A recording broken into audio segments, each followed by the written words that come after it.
toutes les décisions qui ont été prises ont été motivées par un rapport technique. Parce qu'il s'agit en réalité de ça. Quand on est sérieux, on ne prend pas des décisions hâtives. Quand on est sérieux, on ne prend pas des décisions non motivées. Quand on est sérieux, on prend des décisions avec des éléments factuels. Et le rapport que nous avons reçu indique de manière claire que c'est à ce niveau-là qu'il fallait décider. Vous m'excuserez de ne pas entrer dans des considérations qui risqueraient, bien entendu, de gêner le dossier.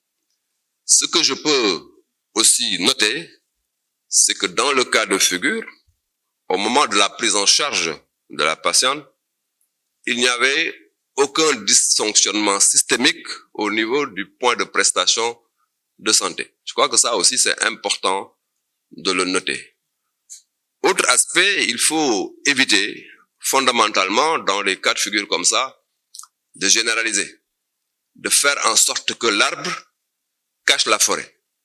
L'arbre d'un comportement individuel, de non-qualité, cache la forêt de la performance, de l'engagement, du comportement qualitatif de milliers et des milliers de personnels de santé et d'action sociale. Donc je crois que c'est à ce niveau-là, il faut véritablement éviter de faire l'amalgame.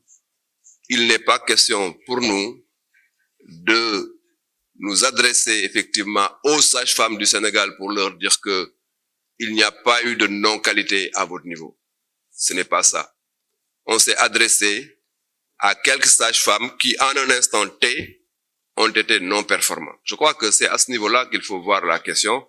Je vais laisser bien entendu la justice faire son travail. Nous, au plan technique, au plan administratif, nous avons pris les décisions effectivement que nous commandait le rapport que nous avons reçu.